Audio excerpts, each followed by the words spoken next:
جس کے لیے اللہ کی توفیق شامل ہوگی، مولوی کے چلانے سے کوئی ہدایت نہیں پائے گا، اہل بیت کی عطا سے ہدایت پائے گا۔ یہ ذہن میں رکھیے گا، جب تک ادھر سے اشارہ نہیں ہوگا ہماری ہدایت نہیں ہو سکتی۔ اگر ہمارے نصیب میں جہنم ہے اور انہوں نے لکھ دیا ہے تو چاہے جتنی ہدایت کی باتیں ہو جائیں، کیونکہ نصیب میں جہنم ہے تو ہم کہیں بھی بیٹھے رہیں ہماری نجات ملنے والی نہیں ہے، ذہن میں رکھیے گا۔ اب آئیے 8ویں امام، جس کو چاہتے ہیں نجات، جس کو چاہتے ہیں، جن کی توفیق مل جاتی ہے، وہ کیسے نجات پاتا ہے؟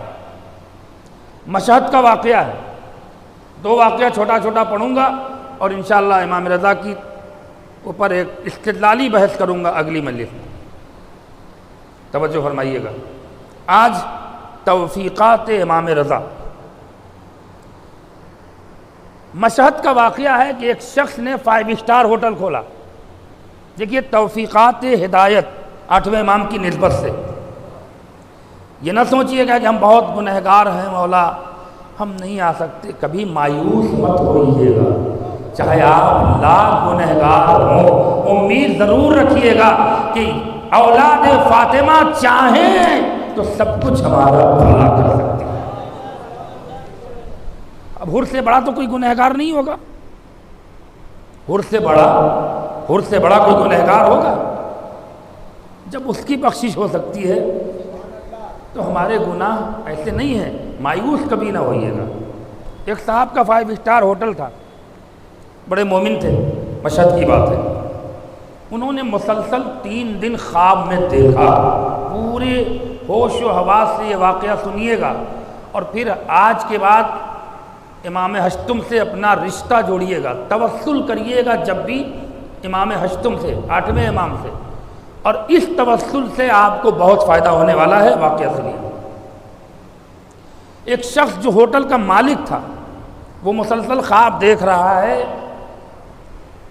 کہ امام رضا، میں ان کے روضے میں ہوں، جالی کے پاس کھڑا ہوں اور جالی سے آواز آ رہی ہے میرا نام لے کر کہ تمہارے ہوٹل میں میرا ایک کتا مہمان ہونے والا ہے۔ توجہ، ایک کتا مہمان آنے والا ہے، تم اس کی مہمان نوازی میں کوئی کمی نہ کرنا۔ ایک دن انہوں نے خواب میں دیکھا، ٹال گئے، 2 دن خواب میں دیکھا، ٹال گئے، تیسرے دن ان کو یہ محسوس ہوا کہ جیسے امام میرے سرہانے کھڑے ہو کر یہ بات کہہ رہے ہیں کہ تمہارے ہوٹل میں ایک میرا مہمان کتا بن کے آئے گا، اس کی مہمان نوازی کرنا۔ وہ کہتے ہیں کہ میں نماز صبح کے لیے اٹھا چونک کے، پھر میں نے کہا کہ یہ امام کی بشارت ہے، مجھے اس پر عمل کرنا چاہیے۔ نماز پڑھ کے وہ کبھی ہوٹل نہیں جاتے تھے، گاہے بگاہے جاتے تھے۔ وہ کہتے ہیں کہ میں صبح 6 بجے اپنے ہوٹل پہنچ گیا، وہاں زائرین ٹھہرے ہوئے تھے، اور میں سیدھے ریسیپشن کاؤنٹر پہ جا کے کھڑا ہوا۔ پورے ہوٹل میں ہڑکم مچ گیا، مالک آ گیا تو ظاہر سی بات ہے سارے نوکر کہہ رہے تھے نہیں سرکار یہ آپ کی شایان شان نہیں ہے، آپ یہاں کیوں کھڑے؟ مگر میں نے کسی کو کچھ بتایا نہیں، کہا نہیں آج یہاں دن بھر کی ڈیوٹی میں کروں گا۔ وہ کہتے ہیں 6 بجے صبح سے لے کر ظہر کا وقت آیا، نماز پڑھی، کھانا کھایا، پھر میرے خادم آئے چلیے آرام کر لیجئے، کہا نہیں میں آرام نہیں کروں گا، حتیٰ کہ مغرب کی اذان ہو گئی۔ غور فرمائیے گا، میں نے نماز مغرب پڑھی، اب مجھے یہ ہوا کہ مولا آپ کی بشارت ہے۔ ان کے ذہن میں یہ ستا رہا تھا کہ آخر کتا کیا ہے؟ کوئی انسان کی حرکت کتوں جیسی ہے وہ آنے والا ہے، توجہ فرمائیے، یا کوئی انسان ہے کہ جو کتوں کی ٹی شرٹ پہنے ہو وہ آنے والا ہے، توجہ ہے نا۔ وہ کہتے ہیں کہ میرے ذہن میں یہ گردش کر رہی تھی بات کہ آخر امام کتے کو کہہ رہے ہیں کہ کتا مہمان ہونے والا ہے، اور میری سمجھ میں نہیں آ رہا ہے کہ آخر وہ انسان کس طرح کا کتا ہوگا، آیا حرکات سے ہوگا یا واقعی شکل و صورت سے ہوگا، عادات و اطوار سے؟ بہرحال ان کے ذہن میں یہ ساری باتیں گونج رہی تھی. مغرب کی نماز پڑھی, بڑی تیزی سے خطابت کا سفر طے کر رہا ہوں, میں چاہتا ہوں آپ بیدار رہیں. نماز مغرب پڑھی. نماز عشاء کے بعد انہوں نے 8ویں امام سے توسل کیا. امام آپ کا حکم تھا صبح 6 بجے سے اب تک آپ کے مہمان کا انتظار کر رہا ہوں, مولا آپ کا مہمان ابھی تک آیا نہیں, آپ کا مہمان ابھی تک آیا نہیں. وہ کہتے ہیں میں نے توسل کیا, روئے. کچھ ہی دیر کے بعد دیکھا کہ ایک عجیب حلیے کا انسان اپنی گود میں کتا لیے میرے ہوٹل میں آ رہا ہے. تھک تو نہیں گئے؟ اگر زندہ ہو تو صلوات پڑھ دو.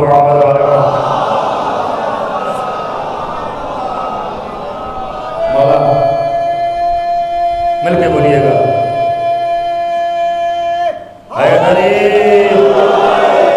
خدا آپ سب کو زندگی عطا فرمائے, صحت عطا فرمائے.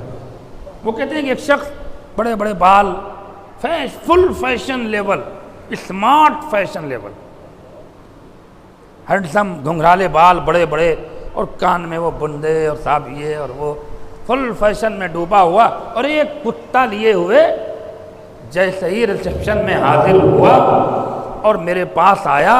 اس نے کہا بھائی تمہارے ہوٹل میں کوئی کمرہ خالی ہے؟ اس نے کہا ہاں ہاں بالکل خالی ہے, ہم تو آپ ہی کا انتظار کر رہے ہیں. تھکیے گا نہیں, توجہ فرمائیے گا. اچھا کمال ہے بھائی, تم میرا انتظار کر رہے تھے؟ کہاں؟ کہ تمہیں کیسے پتا کہ میں آنے والا ہوں؟ کہ بس یہ مت پوچھو. وہ کہتے ہیں کہ میں نے اس کو مہمان اپنے روم میں ٹھہرایا, جو میرا اسپیشل روم تھا میں نے اس میں اس کو مہمان ٹھہرایا. اب ظاہر سی کتا لے کر آیا تھا, اور بھی زائرین کو پرابلم ہو رہی تھی. 3 دن وہ میرے یہاں رہا, اور میں نے دیکھا کہ زائرینوں کو پریشانی ہو رہی ہے, تو میں نے انہیں دوسرے ہوٹل میں شفٹ کرایا, اور یہ کہا کہ آپ کو جتنے دن یہاں تکلیف ہوئی ہے اس کا کرایہ ہم آپ سے نہیں لیں گے. انہیں ہوٹل میں شفٹ کرایا. 3 دن ہونے کے بعد وہ امام کے روضے تک نہیں گیا. اسی ہوٹل میں امام کے روضے تک نہیں گیا, وہیں سے گھوما پھرا. اور اب جب آیا کاؤنٹر پہ کہ بھائی تمہارا حساب کتنا ہوا, تو انہوں نے کہا کہ میں نے کہا کہ تمہارا حساب ہو گیا ہے. میں کیا سن رہا ہے؟ اس نے کہا کس نے پیمنٹ کیا؟ میں غریب نہیں ہوں, میرے پاس بہت پیسہ ہے, بہت دولت ہے. دیکھو امیر اور غریب کی بات نہیں ہے, تمہارا پیمنٹ ہو گیا ہے. میں تم سے اس مہمان نوازی کا 1 پیسہ بھی لینے والا نہیں ہوں. اس نے کہا وجہ بتاؤ, یہاں پر کون میرا ہمدرد تمہیں مل گیا؟ آواز اس کی کیوں بدل گئی؟ ایک صلوات پڑھ دے محمد والے محمد. تمہیں یہاں مہمان کون ملا؟ یہ ساؤنڈ کی آواز موڑ دی گئی ہے, تھوڑا ادھر کر دیں تاکہ مجھے بھی سہارا ملے. ایک صلوات پڑھ دے محمد والے محمد.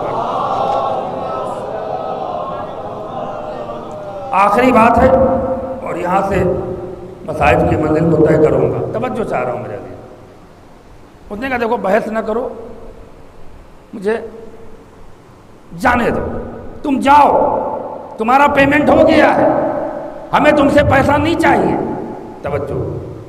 اس نے کہا دیکھو میں تمہیں پیسہ اس لیے دینا چاہ رہا ہوں کہ میں نے پورے مشہد کے ہر ہوٹل میں کمرہ مانگا تھا, مگر ہر ہوٹل والے نے مجھے کمرہ دینے سے انکار کر دیا. بھائی تھک رہے ہو تو بتا دینا. تمہیں ہم اس لیے کہہ رہے ہیں کہ ہم تمہیں ڈبل پیسہ دینا چاہتے ہیں. انہوں نے پلٹ کے کہا اگر تیرا ڈبل لے لیا تو ہم 70 گنا کا نقصان اٹھا لیں گے. صلوات پڑھ دے محمد والے محمد. کہا کیوں؟ کہا کہ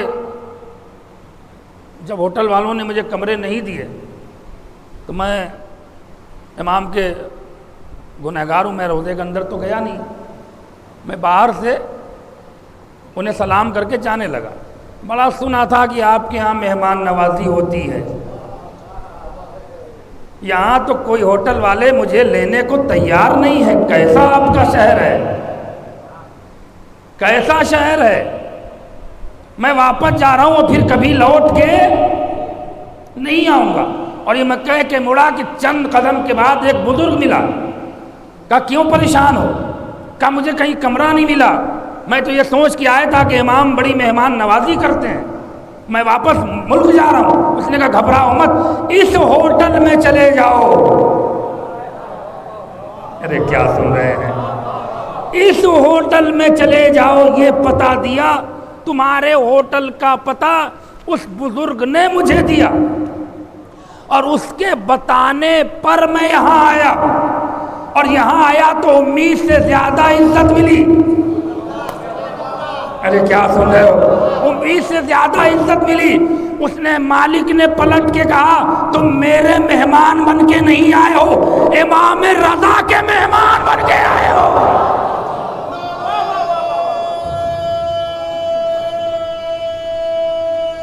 سلامت رہیے حیدری. ایک مل جل کے صلوات پڑھ رہے ہیں.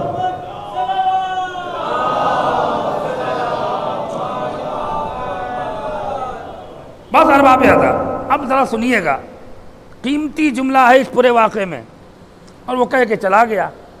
وہ کہتے ہیں کہ 6 مہینے کا دن گزرا. اتفاق سے کبھی مایوس نہیں ہونا چاہیے اپنے گناہوں سے. اتفاق سے میں اپنے ہوٹل میں ہی ریسیپشن پہ کھڑا تھا.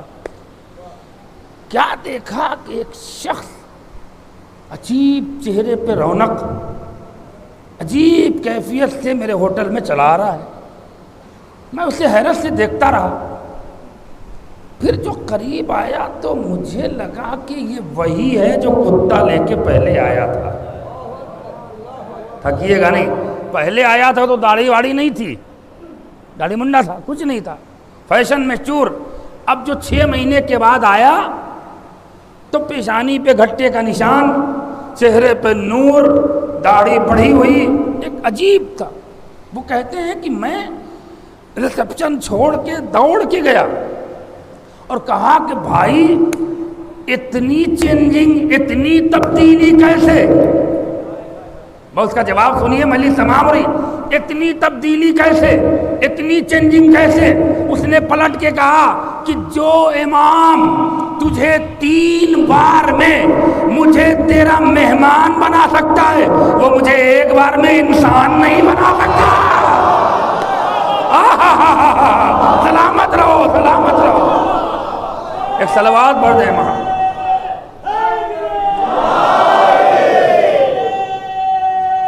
سلامت رہو.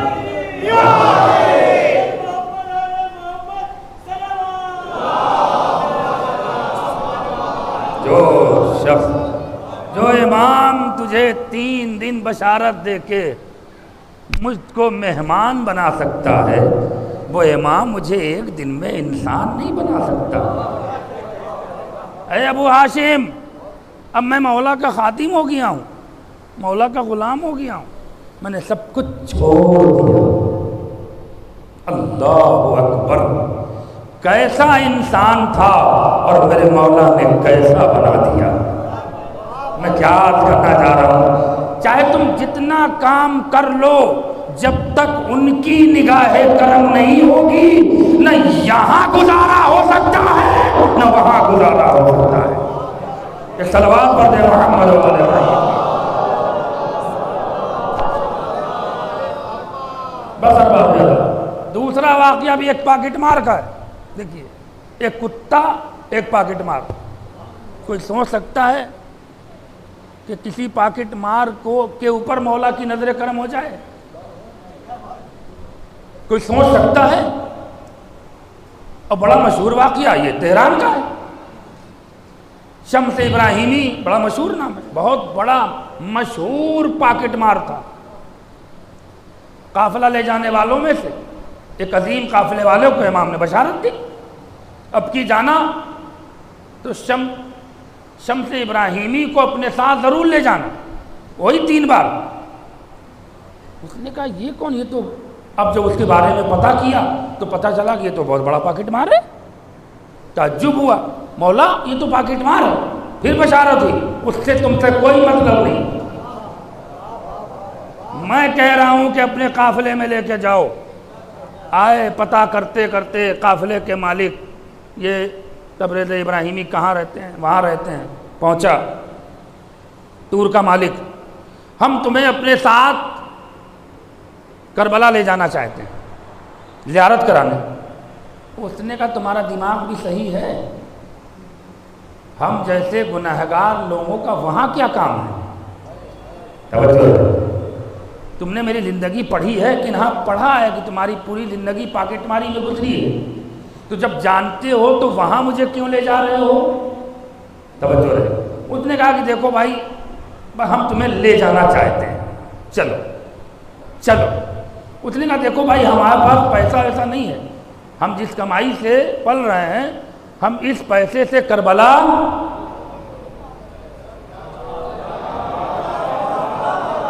بڑی دیر میں سمجھ میں آیا ہے کہ صلوات پڑھ دے محمد والے محمد۔ ہم جو پیسہ کما رہے ہیں، اس پیسے سے ہم کربلا نہیں جا سکتے۔ اس نے کہا دیکھو بھائی، سب کچھ میری ذمہ داری ہے، ساتھ چلو، میں تمہارے سارے اخراجات اٹھاؤں گا۔ چلو تم کہہ رہے ہو تو چلتے ہیں، چلو۔ بس آئی، بس میں بیٹھا، پاکٹ مار ہے سب سے آگے۔ اس نے کہا میں سب سے آگے بیٹھوں گا، بیٹھ گئے۔ وہ ٹور کا مالک بھی ہے۔ ایران سے کربلا کے لیے بس روانہ ہوئی۔ راستے میں ڈکیتوں کی ایک ٹیم نے بس کو گھیرا، اور ڈکیت وہ اتر کے بس سے نیچے کھڑا ہو گیا۔ سنیے گا، ڈکیتوں نے زائرین کے سارے پیسے، سارے زیورات، جو کچھ تھا لوٹا، اور لوٹنے کے بعد پیسے اس کو ایک رومال میں گٹھر بنا کے نیچے کھڑے ہوئے مالک کو دے دیا، جو اس کا سردار تھا۔ اور پھر ابراہیمی، تبریز ابراہیمی بھی آ کے بیٹھ گیا۔ ڈکیتوں نے جان چھوڑ دی، مال لوٹ لیا، چلا۔ بس کچھ دیر آگے بڑھی، جو مالک تھا وہی گاڑی بھی چلا رہا تھا۔ کچھ دور جا کے وہ گاڑی روک کے سر پیٹ کے رونے لگا۔ کیا ہوا بھائی؟ یہ تبریز ابراہیمی، کیوں رو رہے ہو؟ کہ اب گاڑی میں تیل ختم ہو گیا ہے، اور ہم میں سے کسی کے پاس بھی اتنا پیسہ نہیں ہے کہ ہم تیل بھروا کے منزل تک پہنچ جائیں۔ اس نے کہا کوئی بات نہیں ہے، ہم ہیں نا، اللہ اکبر، ہم ہیں نا۔ ارے تم کیسے، تمہارے پاس کہاں پیسہ ہے؟ تم تو کہہ رہے تھے کہ میرے پاس، کہا اس کی فکر مت کرو، بس روکو، جس کے جتنے پیسے اور سامان لوٹے گئے ہیں وہ سب ہم دے رہے ہیں، تھکیے گا نہیں، وہ سب ہم دے رہے ہیں۔ وہ کہتا ہے کہ مجھے سر پھٹنے لگا، یہ کیا ہوا؟ اس نے رومال نکالا، کھولا، کہا بھائی یہ پیسہ کس کا ہے؟ ہمارا ہے۔ یہ زیور کس کا ہے؟ ہمارا ہے۔ یہ انگوٹھی کس کی ہے؟ ہماری ہے۔ یہ گھڑی کس کی ہے؟ ہماری ہے۔ یہ پیسہ کس کا ہے؟ کتنا ہے؟ سب بانٹ دیا، سب کے پیسے مل گئے۔ وہ سر پیٹنے لگا، یہ آیا کہاں سے؟ کہ تمہیں کیا معلوم، میں سردار کے بغل میں کھڑا تھا، جیسے ہی اس کے آدمی نے اس کو پیسہ دیا، اس نے جیب میں رکھا، میں نے پاکٹ مار لیا۔ سلامت رہو، سلامت رہو، صلوات پڑھتے محمد وآل۔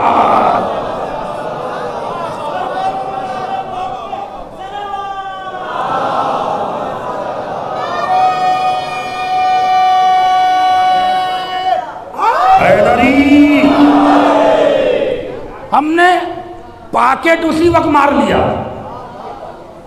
کوئی جو مارا جیسا اس کے پاس تھا ویسے میرے پاس۔ انہوں نے کہا اچھا، یہ تو تم نے بڑا ہاتھ صاف دکھایا، ڈکیتوں کو بھی نہیں چھوڑا۔ بے توجہ ہے نا، انتخاب امام رضا یہ جو کچھ ہو رہا ہے وہ ایک حادثہ نہیں ہے، یہ ثانیہ نہیں ہے، انتخاب امام رضا کا اعجاز ہے۔ آپ نے غور فرمایا؟ بس رکی، چلو بھائی کچھ کھا لیا جائے۔ اب وہ جو مالک تھا وہ گاڑی چلا رہا تھا، وہ اس کے پاس آیا، اس نے کہا بھائی آج تم نہ رہے ہوتے تو ہم تو منزل پہ بھی نہ پہنچ پاتے، کیا بچوں کا حال ہوتا، قافلہ اتنا بڑا ہے، تمہارے رہنے سے ہماری جان بھی بچ گئی اور مال بھی واپس آ گیا۔ اس نے کہا چلو بھائی تمہارا بھی شکریہ، توجہ رہے۔ اب یہ کہتا ہے کہ شاید ہمارے امام نے، اس سے کہہ رہا اسی لیے تمہارا 3 بار مجھ سے نام لیا تھا کہ اب کی قافلے میں تبریز ابراہیمی کو اپنے ساتھ ضرور لے جانا۔ ارے کیا سن رہے ہو؟ تبریز، اس نے کہا ارے تمہیں ہمارے امام نے بشارت دی تھی۔ اب دیکھیے اس کی خاکساری دیکھیے، پاکٹ مار ہے مگر باشعور تھا، اس کی خاکساری دیکھیے، تمہیں امام رضا نے ہمیں لے جانے کی بشارت دی تھی۔ کہاں کہ اس کا مطلب یہ ہے کہ انہوں نے مجرم پکڑ لیا۔ ارے کیا سن رہے ہو؟ اس کا مطلب یہ ہے کہ انہوں نے تمہارے ذریعے مجرم کو گرفتار کرایا ہے۔ اس نے کہا مجھے بس سے اتارو، بس سے اتارو۔ بس سے اترے، پریشان ہوئے، کیوں بھائی؟ کہا نہیں میں جاؤں گا، چونکہ امام نے مجھے گرفتار کروایا ہے، میں مجرم ہوں، اللہ اکبر، میں جاؤں گا مگر اب مجرم کی طرح بن کے جاؤں گا۔ میرے ہاتھ پسے پشت باندھو، اللہ اکبر، میری گردن میں توق لٹکاؤ، میں امام کا مجرم ہوں تو ان کے دربار میں مجرم بن کے جاؤں گا۔ اور اسی طرح تبریز ابراہیمی شہید کربلا کے دربار میں آئے اور آنے کے بعد کہا مولا آپ کے بیٹے نے مجھے کربلا بھیجا ہے، آپ کے پوتے نے مجھے کربلا بھیجا ہے، شاید میرے حر کے نصیب کی طرح نصیب بننا تھا۔ مولا پہلی بار آپ کی زیارت کو آیا ہوں، مولا میرے گناہوں کو معاف کریے گا۔ اور وہ دن گیا، پھر تبریز ابراہیمی نے یقیناً سب کچھ غلط کام چھوڑ دیا اور ایک کامیاب زندگی گزار کے دنیا سے چلا گیا۔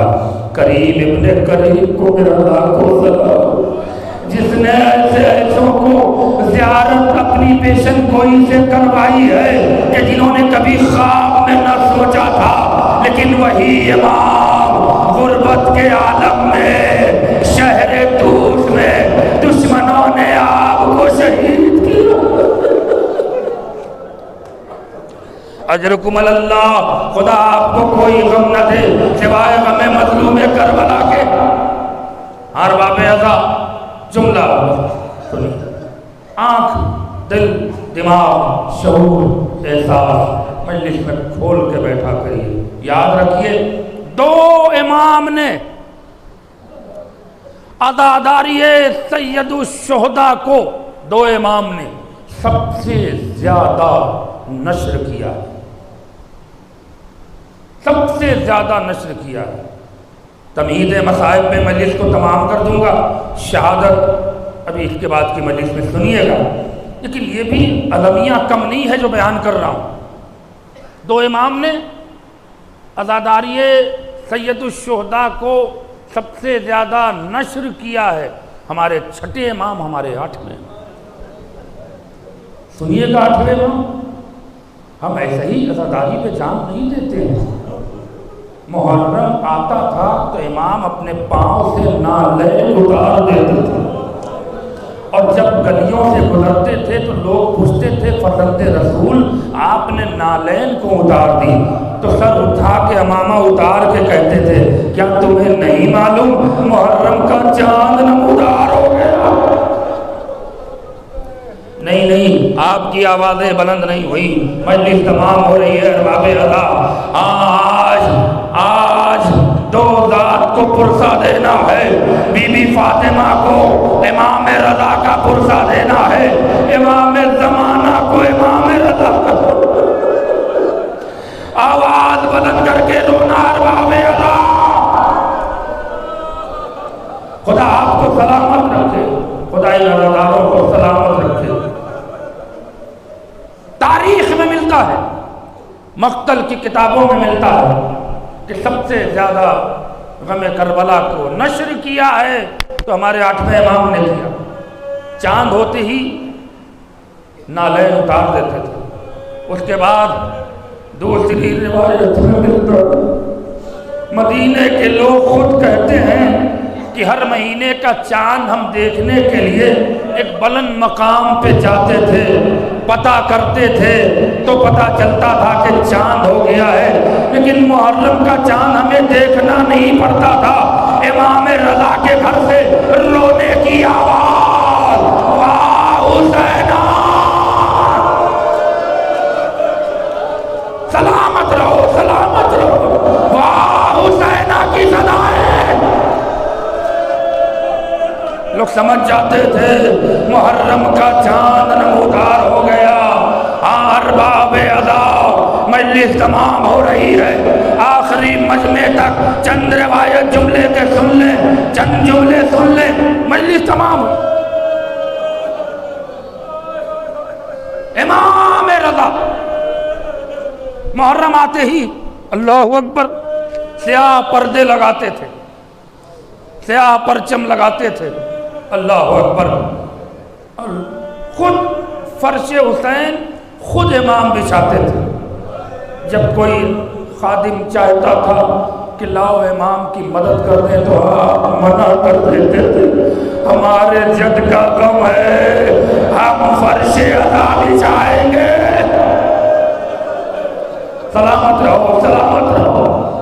فرش ادا بچھاتے تھے اور عظمت بتاتے تھے آنے والوں کو، تمہیں کیا معلوم اس فرش پہ کون کون بیٹھا ہے؟ میری دادی فاطمہ بیٹھی ہے، میرے جد علی بیٹھے ہیں، میرے جد رسول بیٹھے۔ بس آخری فقرہ ختم دعا ہے، جو روئے گا وہ نصیب والا ہوگا، جو نہیں روئے گا وہ اپنے لیے دعا ضرور کرے گا، اس لیے کہ غریب الغربا کا ماتم ہو رہا ہے۔ اللہ اللہ، کتنے مصائب اٹھائے ہیں ہمارے 8ویں امام نے، کتنے درد سہے ہیں۔ راوی کہتا ہے کہ فرش بچھاتے تھے اور آپ کے زمانے میں سب سے پہلے کربلا پر مرثیہ لکھنے والا شاعر جناب دیبل خدائی، جو 8ویں امام کا شاگرد ہے، تاریخ مرثیہ گوئی میں سب سے پہلے مرثیہ گو کا نام دیبل خدائی ہے۔ امام دیبل کا انتظار کرتے تھے، چاہنے والے بیٹھے رہتے تھے، میرا دیبل کہاں ہے؟ تاریخ میں ملتا ہے کہ دیبل جیسے ہی صحن خانہ میں قدم رکھتے تھے، امام دوڑ کے استقبال اور یہ کہہ کے استقبال کرتے تھے، آجا میری دادی کے مددگار، آجا میری دادی کے مددگار،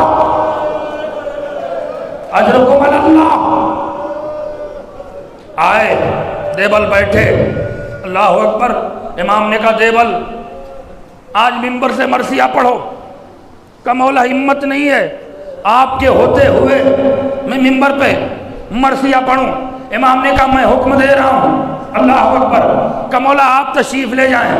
کہ تمہیں کیا معلوم، ایک طرف دادی بیٹھی ہے، ان کے ہوتے ہوئے میں ممبر پہ کہتے جاؤں، اے دیبال آج شہزادی کو پرسہ دے دے۔ بس مجلس تمام ہو رہی، شہزادی کو پرسہ دے دے۔ دیبل نے مرثیہ پڑھنا شروع کیا، اے بی بی آپ کو علی کا پرسہ، اے بی بی آپ کو امام حسن کا پرسہ، اے بی بی آپ کو حسین کا پرسہ، اے بی بی آپ کو علی اکبر کا پرسہ، اے بی بی آپ کو عباس کا پرسہ۔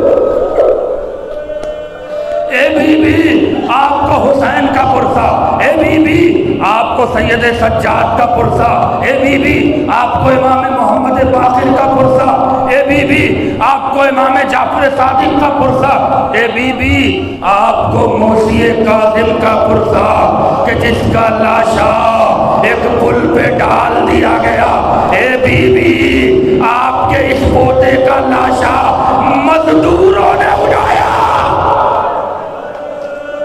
خدا کے لیے آواز بلند کرو، خدا کے لیے غریب امام کو رونے آئے ہو، غریب امام کا ماتم کرنے آئے ہو، بی بی آپ کا پرسہ قبول کریں۔ مجلس تمام ہوئی، ہاں دیوبند خدائی نے ایک ایک امام کا پرسہ دیا، ایک ایک شہید کا پرسہ دیا، اور یہ بھی کہا بی بی اے بی بی آپ کا ایک بیٹا عالم غربت میں مارا گیا۔ یہ کہی رہا تھا دیوبند کہ ایک پرچی اپنے قبا کے جیب سے امام رضا نے نکالی، اس پر عربی میں شعر، امام نے اس مرثیے کے آگے اس میں خود شعر کہا تھا اور کہا دیوبند ذرا اس مرثیے میں میرا بھی شعر پڑھ دے۔ اب جو دیوبند نے پڑھا سننا ارباب ادا، مجلس تمام ہوئی، مجلس تمام ہوئی، دیوبند نے پڑھا، کہا پڑھ لے بعد میں پوچھنا۔ دیوبند نے کہا اے بی بی اے بی بی آپ کو اس غریب بیٹے کا پرسہ جو شہر طوس میں عالم غربت میں زہر سے کلیجے کے ٹکڑے ٹکڑے، اللہ اللہ اس نے پڑھ دیا۔ پڑھنے کے بعد اس نے امام کی خدمت میں ہاتھ جوڑا، کہا مولا مجھے پتا ہے فاطمہ کا کون بیٹا کہاں ہے، مولا مجھے یہ معلوم ہے کون کربلا میں ہے، کون نجف میں ہے، کون مدینے میں ہے، کون بغداد میں ہے، کون کاظمین میں ہے، کون جنت البقیع میں۔ مولا یہ شہر طوس میں فاطمہ کا کون بیٹا،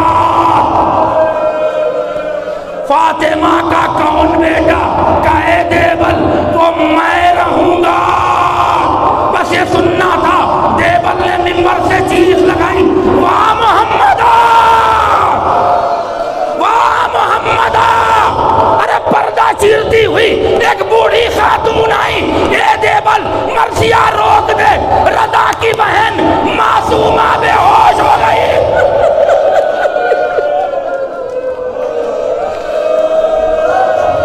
رضا کی بہن معصومہ بے ہوش ہو گئی ہے۔ میں کہوں گا اے معصومہ قم، ابھی رضا شہید نہیں ہوئے، ابھی رضا کے گلے پہ خنجر نہیں چلا۔